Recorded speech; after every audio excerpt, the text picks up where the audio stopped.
Good evening. This is Paranormal Science Lab Live. I'm Lisa. I'm John. And we are very pleased to be on DTM Wicked Radio, our first show over here after moving. And we're going to talk about what we want to talk about. Whatever the hell we want to talk about, because we don't have a guest. Well, we have Benton, Lisa's son. We can interview him, I guess. That would be very interesting. He's shaking his head no, like he gets a choice. I don't know what we're going to talk about tonight. We'll just randomly come up with something as we talk along. But we've got, I guess we could start off with saying we do have a tour at Peace Church tomorrow night. Tomorrow afternoon, 3 p.m. I guess. Maybe you could tell us a little bit about the history of Peace Church. You're welcome. Thank you. That was on camera too, by the way. She stuck her tongue out at me. We're used to video. Yeah. So we have to get used to this. Anyone that's in our locale that wants to come out, we're going out to Peace Church Cemetery tomorrow afternoon, oldest cemetery in the area, unmarked Civil War graves, serial killer Billy Cook, and lots of other history. Proceeds go to benefit the cemetery and help maintain it, so come out and show your support and learn some history that you didn't know about the Joplin, Missouri area. Hey John, did you see the headline today about Valeska Axe Murder House? What? No? No? Apparently they got, the police got called 4 o'clock this morning by a paranormal team investigating it. One of their members stabbed himself. Now, why the hell would he stab himself? Well, that wasn't in the report, but just... Do you think, are they saying he was possessed? Do you think that's what they're thinking? I don't know. Why would they use a knife if they had an axe originally? Right? Well, Benton, you can answer. Sure. That was Yeah. delayed. Really? Really? He's 16, people. He's a good-looking, tall kid. He's got long hair. He's single. He likes men about the same age, same height. You are horrible. You are a horrible person. No, seriously, that's kind of what I figure. Either the story's going to be that he somehow was possessed, or that it's just a means of getting 5 minutes of fame. Yeah, did he kill himself? No, but they had to med flight him to Creighton University. So apparently stabbed himself fairly seriously. I probably have this look like idiot on my face, but... Yeah, I mean, my reaction was like, wow, really? Yeah. But apparently the story was that team members heard him scream and then went and found him. Was it his own knife? Or did he find a knife in the house? Didn't say. Did not say. I mean, depression hits. I could see doing things that you weren't, things happen. But stabbing yourself, that's like insanity. I mean, that's like at a level of depression that is beyond the norm, in my opinion.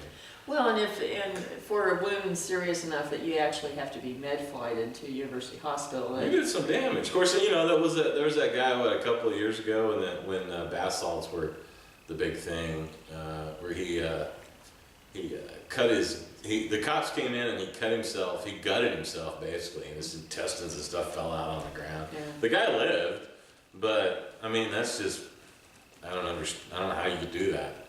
I get a little scratch and I cry like a little girl. So I really don't understand that whole. So what do you think that will mean for the Axe Murder House? Do you think it's going to increase interest, or? Depends on how they spin it. Since they didn't say if they were trying to say he was possessed or not, I don't know. I mean, maybe. Yeah. Some people in the paranormal world will automatically jump to the fact that he was possessed and it was the spirit of the axe murder, blah blah blah blah blah, and so they're gonna play that side up. I can guarantee you we'll start seeing that stuff floating around. Now, ironically, I work with someone who is from that area, and ironically, no, it's true. Actually, you can met her, Jeffner. Oh, okay. She grew up a few miles. Which is a very interesting name, by the way. Yes. Well, her dad wanted a son. Jeff. That's good. I get it, but Jeffner. It's I like don't- Jethro. I'm, She doesn't name her Jethro. I'm sure she'll appreciate that. I will tell her that. I'm sure you will. Yeah. Now that we've digressed. But she grew up there and actually went to slumber parties there as a kid. Oh, that explains a lot. And now she's a lawyer. Yeah. Uh-huh. But then later, she actually, before she went to law school, she was a 911 dispatch for the sheriff's department. And they were called out there fairly regularly, she said. We were talking about this today, and they get called out there quite a bit for people seeing people in the house and then getting there, no one's there, or getting there and every door in the house is wide open, but no locks have been forced, things like Crazy. that. So perhaps he did run into something. That's interesting. Ironic that when Ghost Adventures tried to tempt the spirit to knock an axe over on. Oh, was that house? Was that the? Oh, Yeah. I remember that episode. Yeah. I'm Unfortunately. making faces at the camera that's filming us right now. Mhm. So apparently the spirit didn't take that opportunity, but Am I still on camera if I sit like this? Yeah. Oh, we're filming this for YouTube too, so if you people want to watch us on YouTube, we'll probably post this sometime in the next millennium on our YouTube channel, which isn't public yet, but will be soon. So, well, you are having a day, aren't you? with what? Your words. It's freaking Friday! I said at work today, bored out of my mind. No, I didn't work much. All right, that never changes. As little as humanly possible. What do you think? We get a lot of different questions and that kind of thing.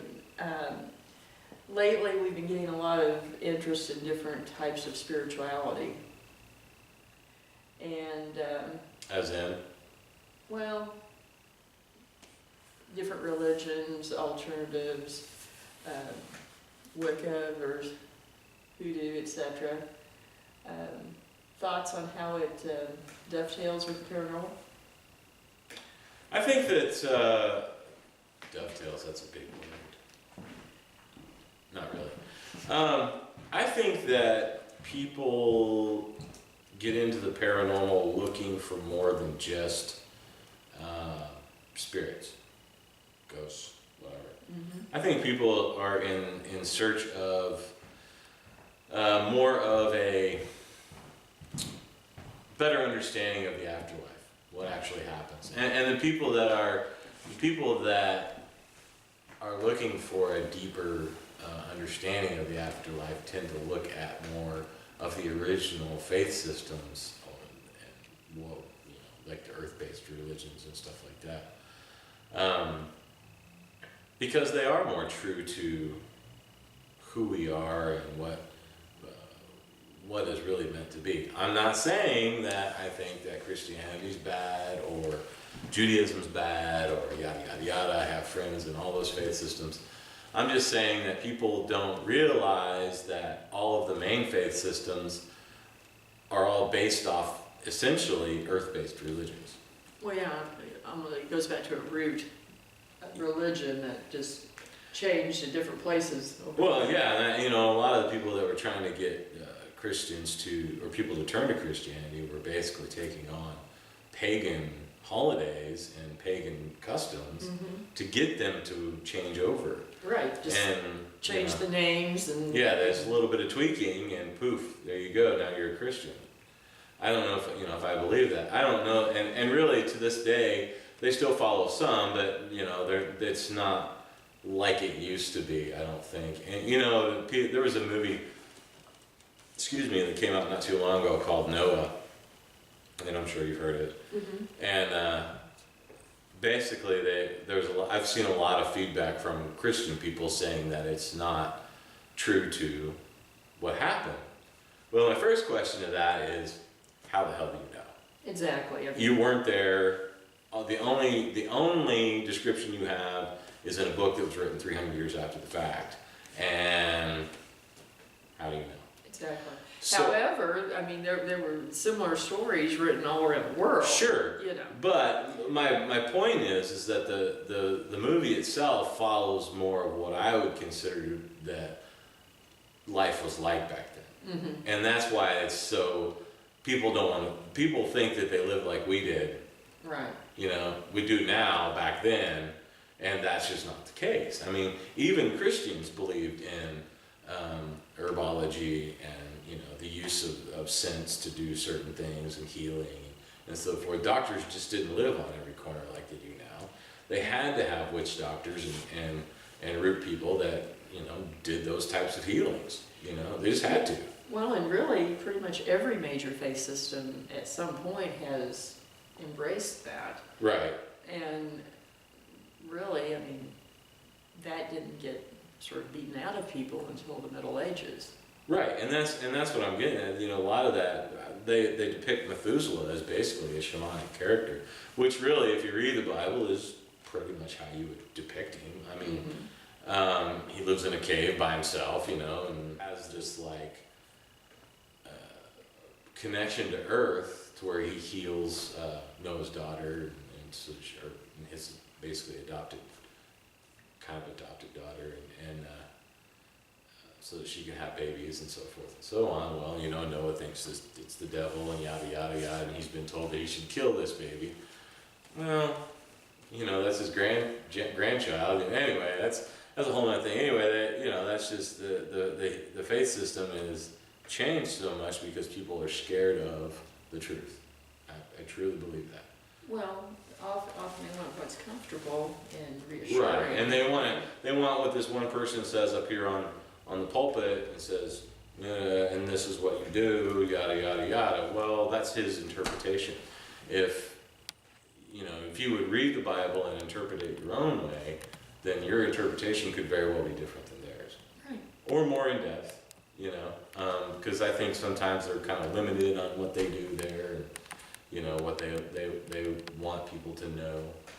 Well, and I think, you know, when you then start talking about belief systems and the paranormal, you have to start looking at things like energy and the connection between things that in today's age we don't typically think of,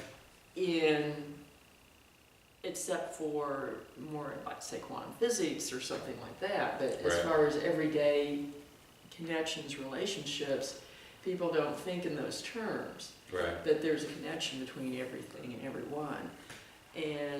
But if you go back to more earth-based philosophies, that was the assumption. And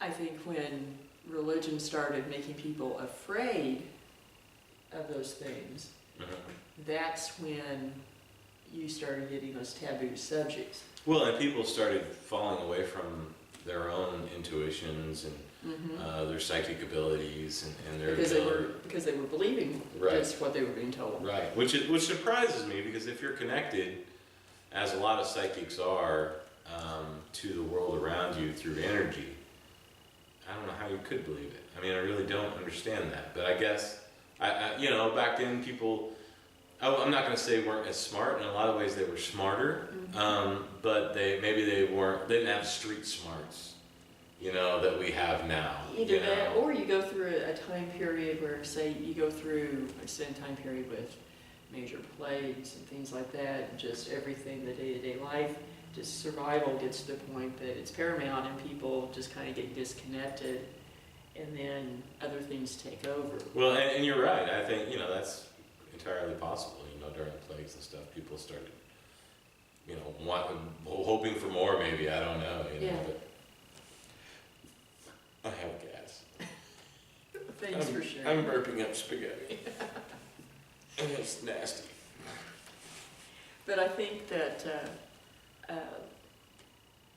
I think that the issue of how energy works is ultimately where there's going to be inroads made in the paranormal. I think so too. And why don't we just talk a little bit about that? Go ahead. Oh, your turn. No, it's all right.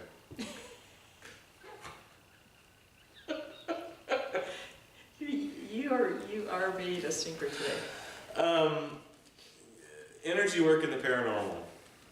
If you understand that everything is energy, then a lot of what we do as paranormal investigators is simply work with that energy.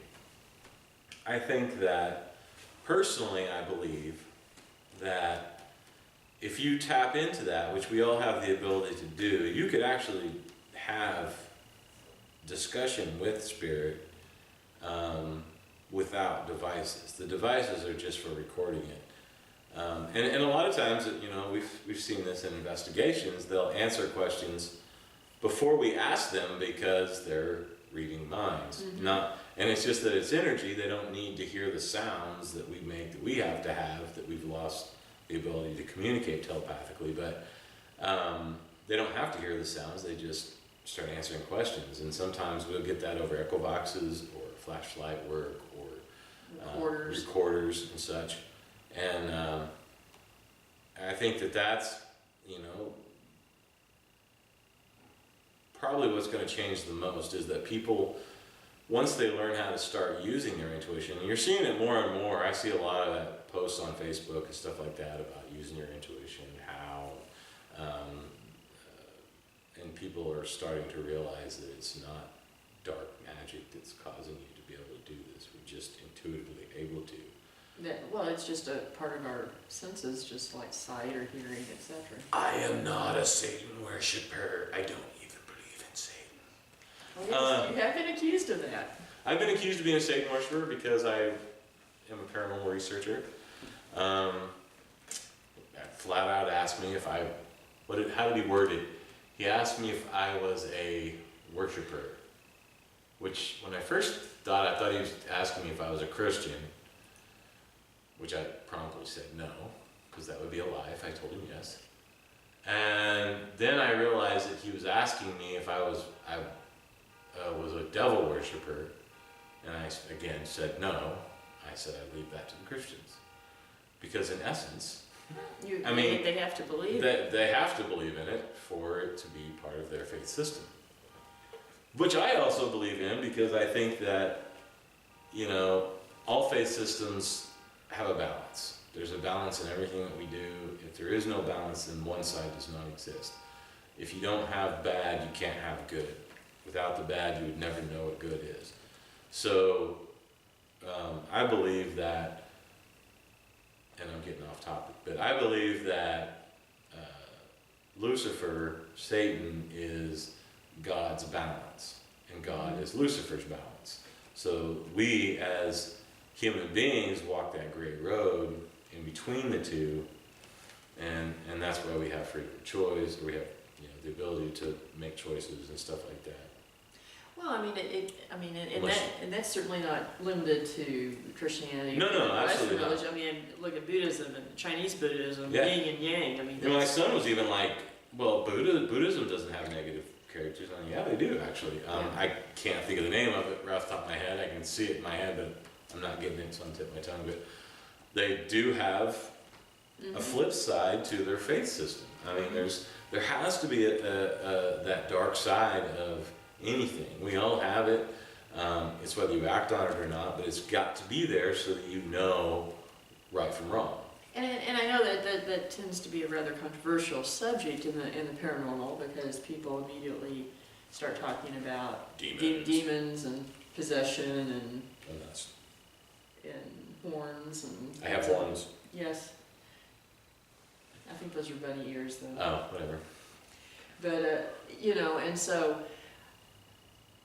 And there's a difference. There's a difference in recognizing that there is a darker side to things versus everything is demonic or inhuman. There are inhuman things. Absolutely. Yeah, I mean, there are things that were never human that are as old as time. But that doesn't necessarily, even that doesn't necessarily mean that they are negative or evil. Some can be, some aren't. Right. And that's another thing, you know, that sort of my soapbox is that I don't know that the part of the paranormal world that portrays the demonic as prevalent is serving a good interest. I mean, I think that they're hurting their own interest in the long run. Because I think so too. I think, automatically if you start saying demon, demon, demon, demon, who the hell wants to be around that? well, yeah. Plus, it just gives a a bad view of things. I mean, let's face it. I mean, if you're dealing with human spirits, there's some sense of personality and character that seems to be residual, that carries Sure. over. That if you're a jerk in life, there's a bit of that in death. Or What do you call me, a jerk? She called me a jerk. She meant Benton. Benton's a jerk.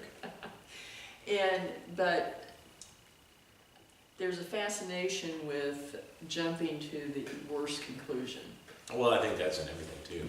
Mm-hmm. But the paranormal, especially on TV lately, it seems to have. I'm really, and I quit watching the shows because, to be honest, it's kind of disheartening and makes me want to kick the TV. I like my TV. You can't watch football without my TV. So. Well, and most of the portrayals are not very realistic, and No, that seems to be. I mean, they're automatically going demonic, demonic, demonic when, I'm getting possessed, or I'm getting scratched, or I'm getting this, I'm getting that. Just because you get scratched doesn't mean it's demonic. Just because it's in threes doesn't mean it's demonic. And in fact, the Trinity is not necessarily a demon thing. Mocking the Trinity maybe, but and there's a strong argument too that even if it were demonic, that it would not be in threes, because that would it would give itself away. It would give itself away, and it would also acknowledge the Trinity, which, Right. by definition, demonic should not do. Right. I agree with that. I mean, and I think you've said before too, during investigations when people have asked about it, they're not going to want you to know that they're there or that they are demonic. And That wouldn't be a demon's way.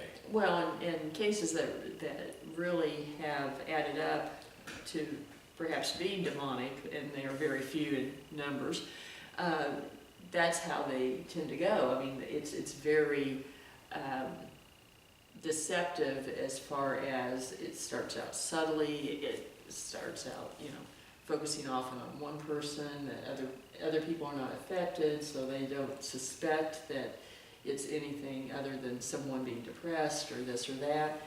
I mean, you're not going to have demonic, prancing into the room with hoof prints and prancing. Somehow I don't see a demon going. John's so happy now. So he used the Great word thing. prancing. I think that was the secret. Hey! That was the secret word for tonight, I guess. The secret word tonight is prancing. I need a drink of my pop. Okay, so how long is this show? Do we have an hour? Yes, we Oh do. dear God, baby Jesus.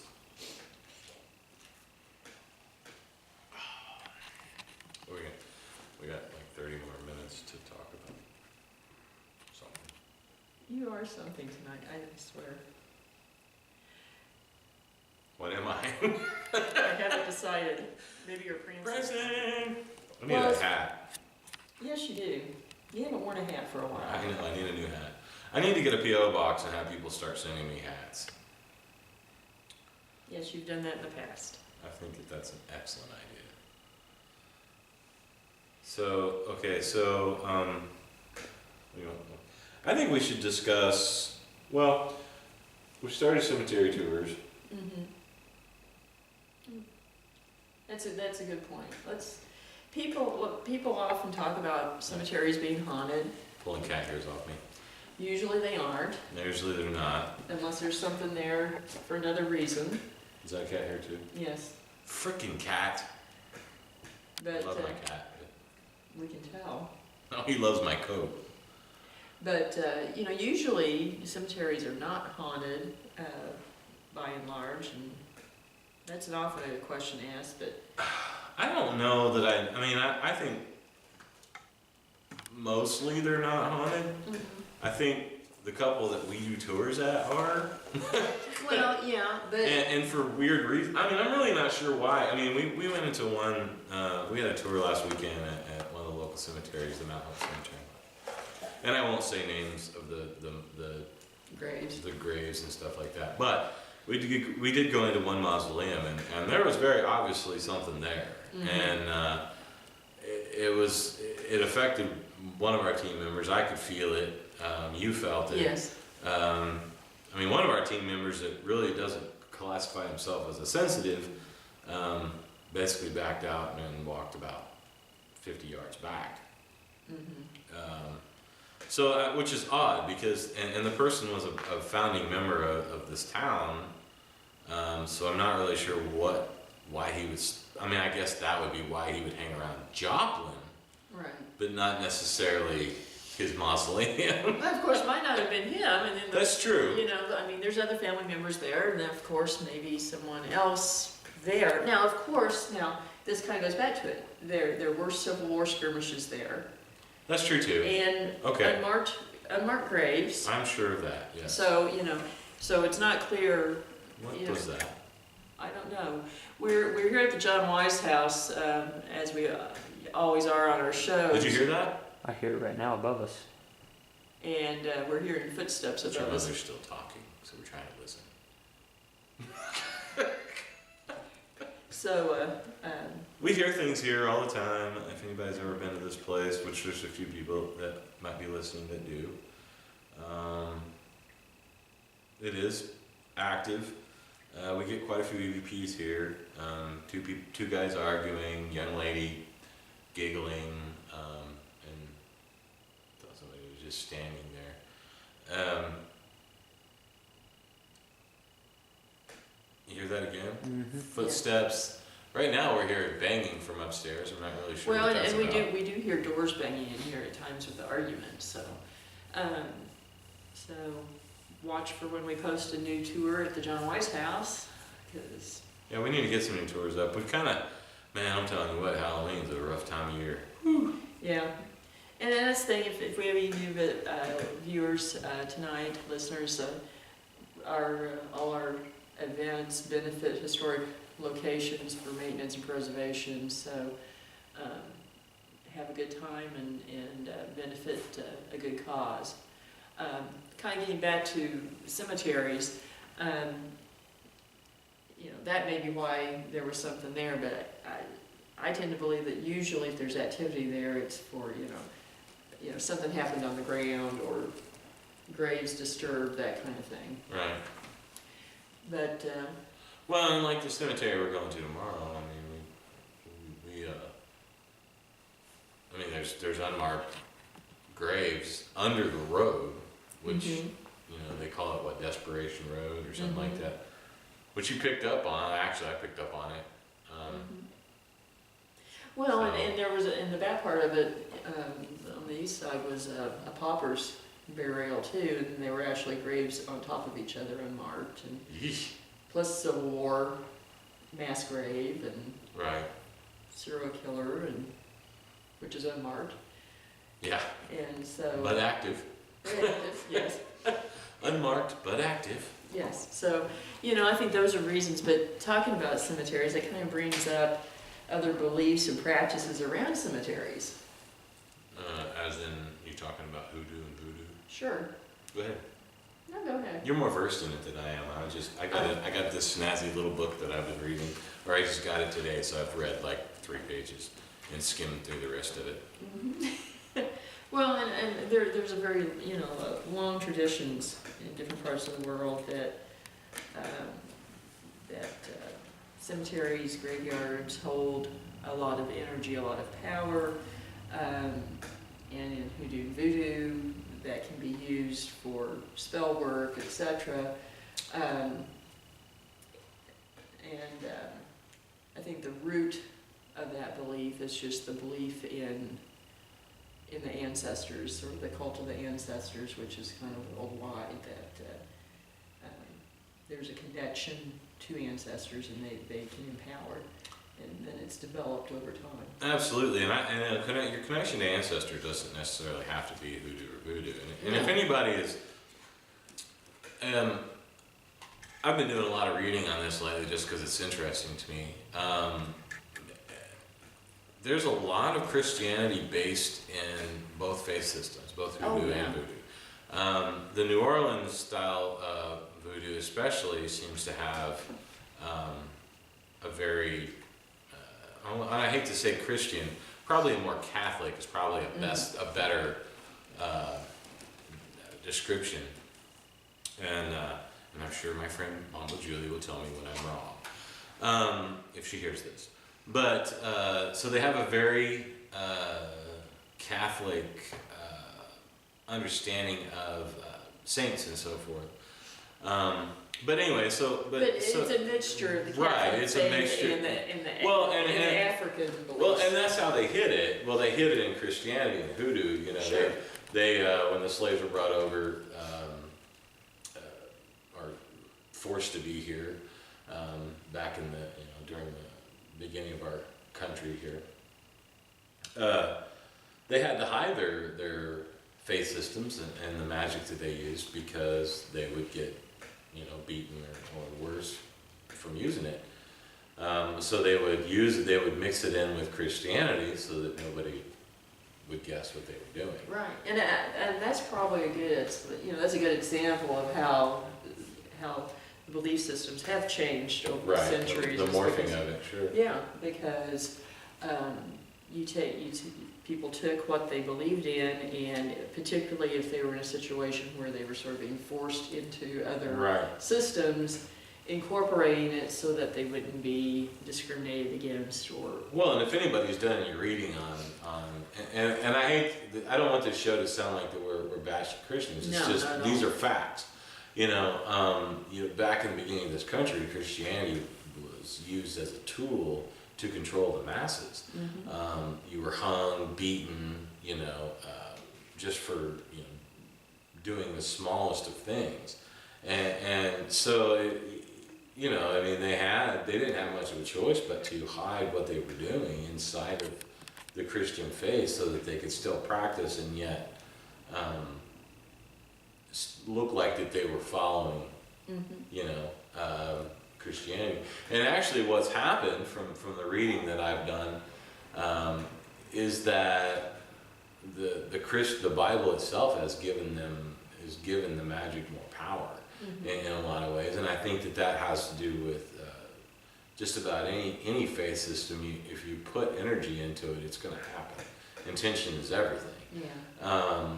So, and I actually had this discussion with others in pagan religions, is that, all of these gods and goddesses and so forth and so on that all the different religions have, with all of the energy that is put into those have to manifest at some point. Mm-hmm. So that power is there, whether that god or goddess or whatever actually ever existed. But so many, you put millions, somebody just walked upstairs, you put so many millions of people in, and you start believing one thing and it's going to change. Well, and that's all energy. That goes back to energy even too. So. Exactly. Well, and it's in the secular terms now, self-help psychology terms, it's positive thinking or whatever, it's intention manifests reality. Lots of activity here tonight. What's going on? Kind of cool. Wish we had a tour going on. Anybody want to come over? Just run a tour. What the hell? Yeah. That's what we were talking about. We were talking about hoodoo and voodoo and graveyards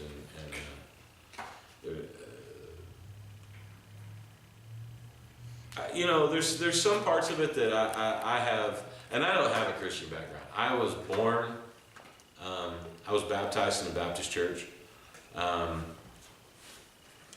When I was 5, I was pretty much out of it. My mom, and I've grown up pretty much allowed to believe whatever I wanted to. But in some ways,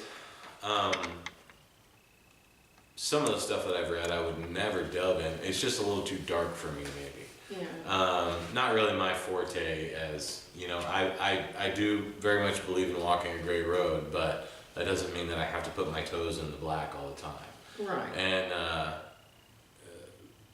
you know, so I think that, you know, we walk this middle road. I mean, and not everything is all, you know, shit and rainbows and puking hearts, but what? Wow. Hey, it's internet radio. I can say shit. But you know, I mean, we know that. We know that as human beings, we understand that. We would like it to be, but like I said, if it was that way, then you know, we would know it. You know. Very true. And I'm shitting rainbows and puking Skittles. Is that better?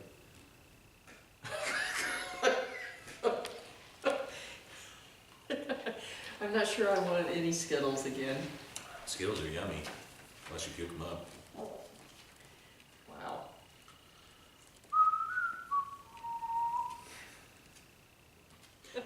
Anyone have a poppet I can use? No poppets. Actually, I thought about making some poppets, just for the heck of it. Is that too dark?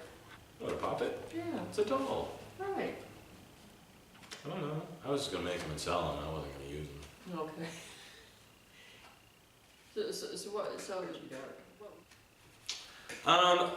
What was it I was reading, and and I read briefly about it. Basically, it's like, you know, I guess really it wasn't so much that the idea was dark. It was shutting somebody up. Mm-hmm. It's just how it was done. It just seemed twisted. You know, cutting the tongue open, drilling a hole, stuff of dirt, this, that, hot sauce. I mean, you know, it's just weird. Yeah. It just seems like there was a lot, and to me,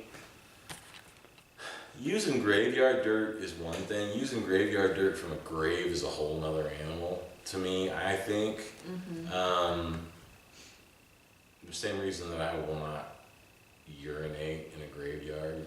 Oh yeah. I'm not leaving any of my DNA anywhere near that Nothing, for some. Nothing for a ghost lab to ghost DNA. Yeah, there will be no. Yeah. No DNA in the afterlife. Absolutely not.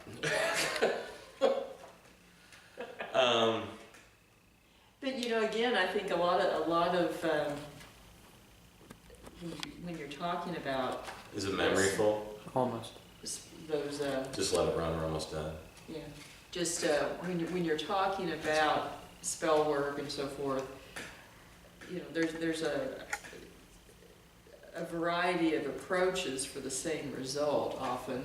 Yeah, I agree with that. And partly I think it has to be what each person is comfortable with.